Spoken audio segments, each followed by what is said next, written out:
বিয়ে করেছি। আমার কথা কদিন দিচ্ছে কান ভাঙা শর্ট দিতে হয় না রে।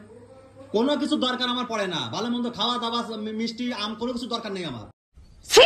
বন্ধুরা এই দেখো আমাদের জামাই ষষ্ঠী, ঠিক আছে? পাক্কা 10টা বছর আমি যে এত যত্ন পাইছি তোমাদের আর বলবো কি, কিন্তু 8 বছর এই 2025টা এই হচ্ছে বন্ধুরা জামাই ষষ্ঠী। আসল কথা সেটা আমি বলছি, তোমার দাদা ভাই তো খালি তুমিই উল্টোটা বলো, বলে। তুমিই বলো। মা ফোন করেছে অলরেডি, কিন্তু তোমার দাদা ভাই শিখার না যে যাবো আমি কেন? আর আসল কথা সবথেকে বড় কথা যে আমার মা অসুস্থ, ঠিক আছে? নিজে হাঁটারও ক্ষমতা নেই যে জামাইকে যত্ন করে কিছু খাওয়াবে। তাও মা বলেছে যে বাবা আসো, একটু চিড়ে মুড়ি নিয়ম টিয়ম করতে হয়, আমি একটু করি।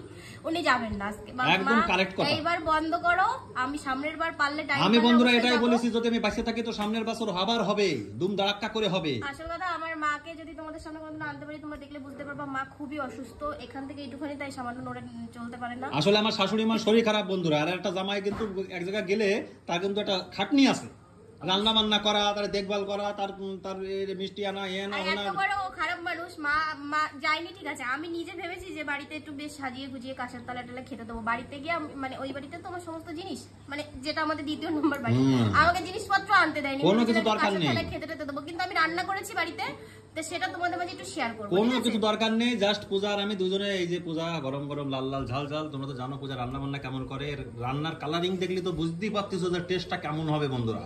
এই আমার কাছে অনেক এইটা হচ্ছে আমি রান্না করেছি, আর ইচ্ছা ছিল যে একটু আম সাজিয়ে দেবো, একটু মিষ্টি সাজিয়ে দেবো। কিছু দরকার নেই আমার, খাবেই না, আমি সাজিয়ে দিয়ে তাও একটু শুট তো করতে পারতাম, আমার তাও করতে কোনো কিছু দরকার নেই, শুধু ভালোবাসা থাকলেই হবে। সিম্পল যেটা ফেভারিট ডাল, আমার কোনো কিছু দরকার নেই বন্ধুরা, এটা বেশি ভালো।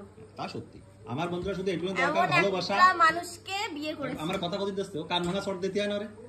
কোনো কিছু দরকার আমার পড়ে না, ভালো মন্দ খাওয়া দাওয়া মিষ্টি আম কোনো কিছু দরকার নেই আমার, শুধু ভালোবাসা থাকলেই যথেষ্ট। কেন তোমার কেউ ভালোবাসে না?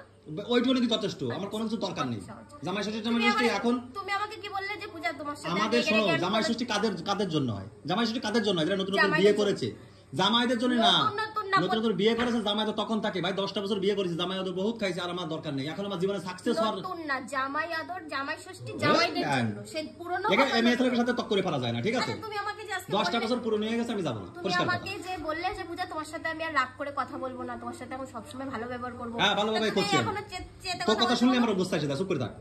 তো যাক বন্ধুরা, এইসব কথাগুলো আমার গুস্সা এসে যায়, রাগারাগি হয়ে যাবে না। আমি এসব কিছু করতে চাচ্ছি না। দেখ পূজা আজকে রান্না করেছে এই ব্যাপারে লাল লাল ঝাল ঝাল চিকেন, পূজার আমি বইছি খেতে, আরিনা গেছে মা বাবার কাছে, আর শাশুড়ি আমার শরীর খারাপ বলে আমি এই বছর জামাই ষষ্ঠী করছি না। আমার কাকি ফোন করেছে, মা ফোন করেছে, বাবা একটু আসো না, আর আমার দোকানের একটু চাপ আছে। যাই তো রাত্রেবেলা ইচ্ছা আছে যে এক প্যাকেট মিষ্টি নিয়ে যাব, যদি যাই তোমাদের মাঝে শেয়ার করব। তো যাবে না, শিখার না মোটে, ঠিক আছে? রাত 10টার পরে রাত 10টার পরে এক পাক তো যাবা, বেশি গেলাতে চাচ্ছিস না, খাও দেখবানি যাই কি না যাই। তা বন্ধুরা এই হচ্ছে আমার জামাই ষষ্ঠী, তোমাকে কেমন কাটছে, কেমন কি বৃত্তান্ত একটু স্ক্রিনশট করে পাঠিয়ে দিও, খাবার দাবার আর কি কব।